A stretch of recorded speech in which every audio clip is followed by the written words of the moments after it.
Right, there's a video for a Honda Civic. This is a 2.2 diesel EX with GT pack on it. So, being a later version, as you can see with the new style grille on the car.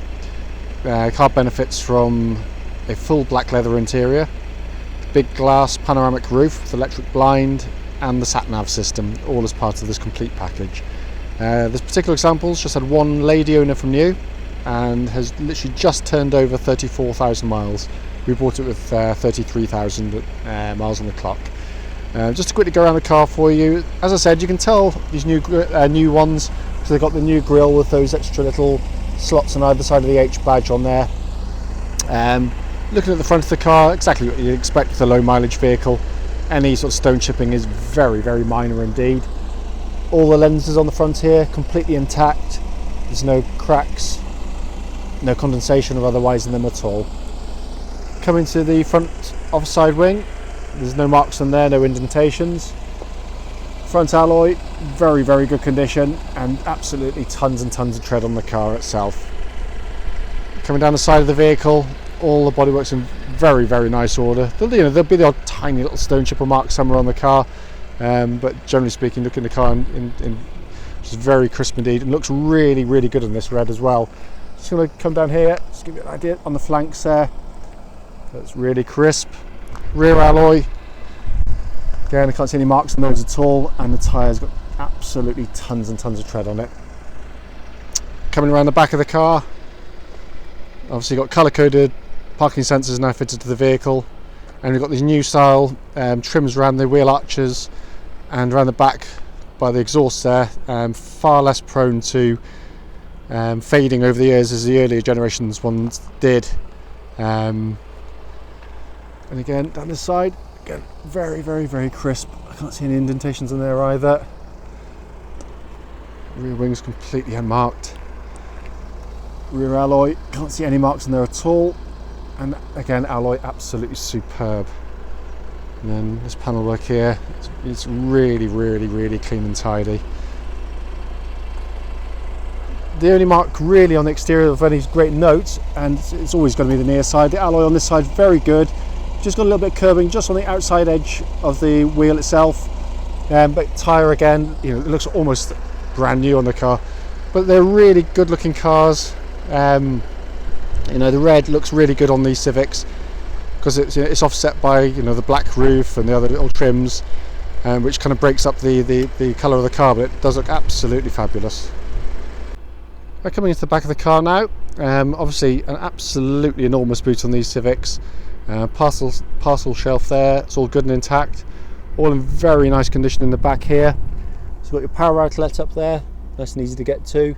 60/40 fold on the rear seats there, and down here we normally have a little cubby hole, little recess. What the owner of this one's done, they've actually had a spare wheel fitted, which isn't standard on the vehicle actually, and you've got luggage net there as well. Coming to the back of the car now, near side rear door cards, all very good condition there. Sill area is all very nice. Back of the front passenger seat, very nice order, no scratch marks or major marks on there at all. Likewise around the back, because it's not always a given. Quite often you see in the back of cars where kids' feet have been playing football with the back of the front seats, they can be marked quite badly. Door card on that side is really good. This just shows the rear seats in their vertical position, all stowed up and away as part of the magic seats on the Civic. Just a really clever, simple design, beautifully engineered as well, to give you this extra space at the back. To pop them down, you literally just pull the lever up, drop it down, exactly the same on that side there. And then you're left with this black leather work in absolutely fantastic condition. And as you can see there, not only do you get a huge boot, but you've got absolutely masses of rear leg room as well in the car, which is a really hard thing to achieve. Back up to the front of the car now, driver's door card here, again all really good condition. So you get the little leather inserts here and on the actual armrest. And on these later type Civics, you get this new painted finish on here, which is far more resistant to sort of marking and scratching on them as well. Again, sill area all really nice. Car benefits from a full set of Honda mats as well, which is quite nice as well. Driver seat and bolsters in absolutely superb condition. They really are very, very comfortable seats. coming over centre here, front passenger seat, again, absolutely beautiful condition. As I said, as part of this later EX versions, you get this lovely big glass panoramic roof. Press a button there, so on lovely sunny days, not like today, you can obviously have it open or shut, and then press a button and does that for you. Alright, so inside the car, obviously, engine's running. Just going to pan around the dashboard. I mean, it is an absolute work of art in here. Interior is in very, very nice condition. So this part of the EX, and in this case kind of the GT style package, you get the high up sat nav on there, and then we get obviously the controls for the sat nav. You can always tell when I got it because I've got this big rotary control down here, but it's all really nice, dead easy to use, very, very high quality indeed. You can activate the air conditioning in 3 different ways, either voice activation via button that says climate there, or as I prefer, old-fashioned, but using the switches here as well. Obviously that's dual zone, so you can do it side to side. 6-speed gearbox lever, and then we've got your heated seat buttons here, so low and high. All works absolutely perfectly, as you'd imagine. Whoops daisy. And then back into the box here, we've got your auxiliary port leads, USB and power outlet in there as well, which is now standard on these Civics. Worth pointing out that when they brought this later version in, the EX cars, you find some are still registered as EXs, but in fact they're EX GTs. What happened is Honda brought out this new version, and the EX didn't have sat nav. It had the black leather and panoramic roof, but only the GTs, as they then became known, had the sat nav as well. So do be careful when you're looking around at some EXs, because they may well not have the sat nav. You may find some EX GTs are actually only registered as EXs, but in fact they are fully EX GT models, so that's as clear as mud. Right, moving on to the rest of the dashboard. Lovely 2-tier dashboard, obviously more of that in the following road test video. I'm just going to pan in there a second. Hopefully you can see that. So we've got 34,030 miles, engine's running, and there's no warning lights on the car at all. Coming back here, obviously multifunction steering wheel, so you've got audio top left, cruise control top right, information displayed bottom right, and voice activation system on the bottom left there as well. Further up, stalks for the auto lights and auto wipers, and then we've got button, obviously push button start on the side there, and other controls as well. But it's all in really, really nice order in here. Fabulous place to sit, and it's a beautifully made car. So finally, of this little walk around video of the car, just to show you, we do have the full owner's manual pack for the car, including the navigation manual as well, and the original looking wheel nut set which came with Honda from new. So that's all here and good and intact.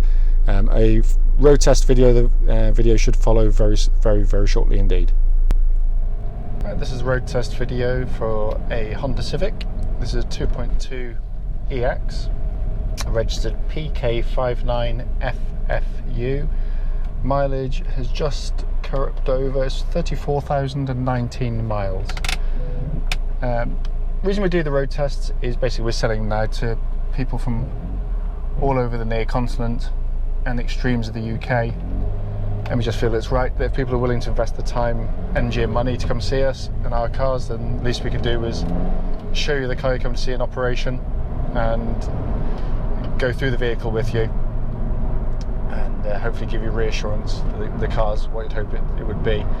Worth pointing out that the road test is done on exactly the same roads as the road test that anyone interested in the vehicle will be doing it themselves. So this will be a very good measure of how the car drives and how you'll experience it as well.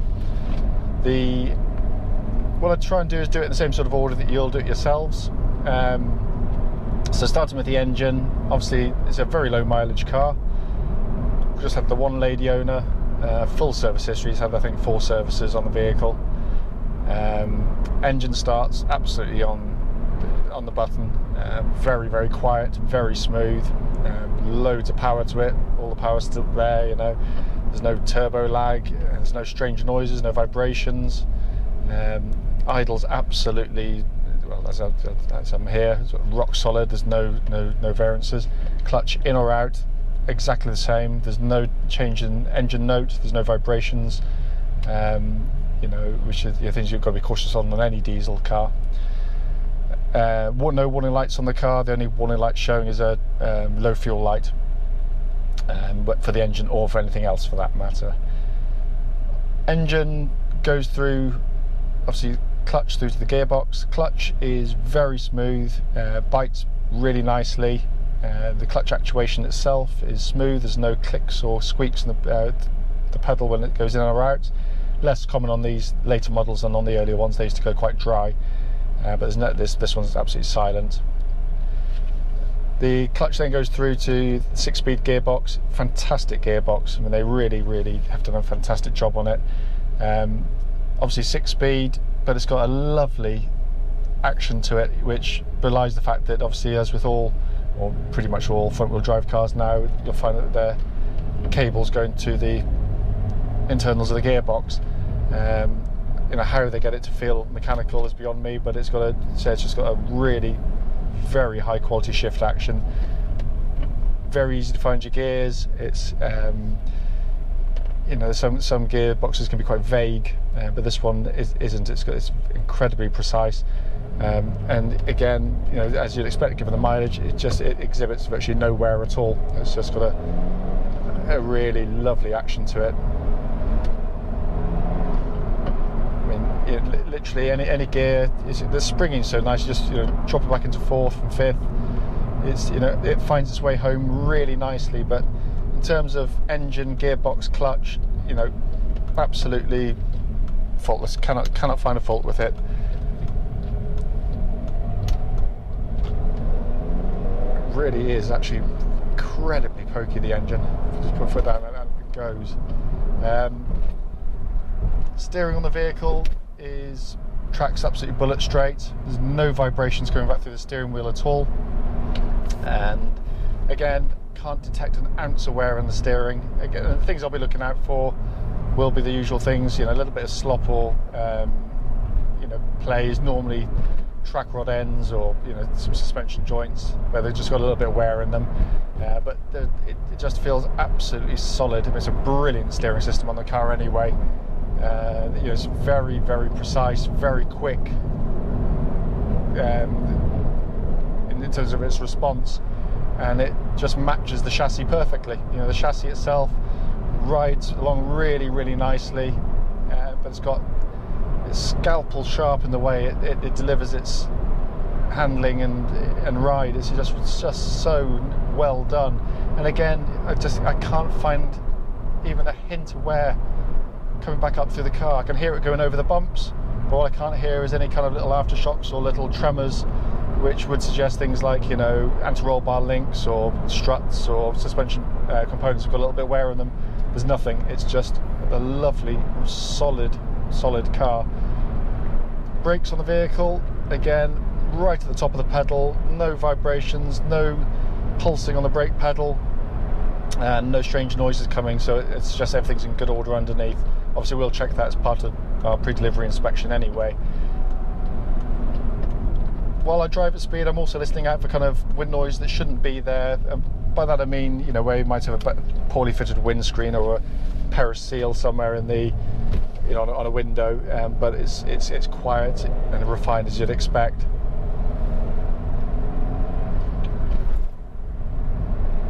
The engine pulls really well. This is a very sweet example of one. They're great engines. Obviously timing chain on the engine, so there's no belts to change, so no big service looming or due on the car, and no DPF filters on these engines either. Only came on the very later generation engines, and DPF filters are causing nightmares for a lot of manufacturers. Honda's typically pretty much avoided most of that, but some of the sort of the Volkswagen products are suffering horribly with things like that. But now just a really tight, lovely drive. Just to point out, it's 23 degrees and humid and looking as though it might get a bit thundery out there, but lovely ice cold air conditioning in the car. That's working absolutely perfectly. Now this is a facelift car. This is where it gets confusing with Honda typically. On the facelift after 2009, the EX basically kept the name EX, but then came with leather and panoramic roof as standard, but not with sat-nav. The EX GT got the sat-nav. This one's actually registered as an EX, but is effectively an EX GT because it's got the pack. They changed them on the logbooks not long after, so you are looking really effectively as an EX GT car. I mean, I've said it on my previous videos, and I'll never get bored of saying it. I absolutely adore this dashboard. It's genuinely a work of art. It's not a gimmick. Don't think I mean, just because it's flash and it looks, snazzy, don't think that's, that's at the expense of function, because it isn't. The whole dash works brilliantly. I mean, effectively, just to point a couple of things out, you've got the sat nav nice and high up, so you're not having to sort of stoop your head down to take in information. So you can, as you're looking ahead, you can take that information in your peripheral vision. On that, you've also got controls for audio, climate control, all sorts of stuff if you really want to. Although that can be done by voice activation as well. Then down below that, really nice, simple, high-quality controls. Big control knob in the centre here, dead easy to use. No stupid sub-menus. It's just you just press what you want to do and then use that to sort of navigate through it. It's a doddle. Here we've got controls for the sat-nav, the dual zone climate control. I tend to like using this, but old-fashioned, but you press the button, it's going to work. And then my favourite part of the dashboard, you've got this two-tier bit in front of me here. Basically, what I love is the fact you've got a MPH readout, nice and high up on the dash. So basically I can see what's coming up in front like the horse, so I can be very careful, but I can also keep an eye on my speed as well, without actually having to take my eyes off the road. And it is such a clever, simple design. And they've done a fantastic job on it. Why all manufacturers don't do it is beyond me, but it really is a brilliant design. On these later models, you get a little gear indicator light, which is just a little prompt so you can change up now, so you're not over revving the engine. And a little econometer on the right, just to sort of give you a pat on the back to say you're doing a very good job at getting high economy. Down below that, we've got the more conventional instrument pod, although it's kind of like a hologram. It kind of comes out towards you. So a big dominating rev counter with the information display in the middle of it. Pixelation on everything's absolutely spot on. There's nothing awry there at all. Temperature gauge running at a third, which is exactly the way position it should be on any Honda car, petrol or diesel. Worth pointing out also, this part of the dash here used to be a very shiny plastic, which looked nice, but when you press buttons, people's fingernails, it just got marked very easily. They put this, looks kind of carbon fibre-y. It isn't. It's just it's got that effect, it's textured plastic, but it's much more resistant to accidental damage. So, but all the instrumentation is crystal clear on the car. In fact, every button I pressed has worked, everything exactly as it should. So that brings to the end the video. I hope it's been of use to you.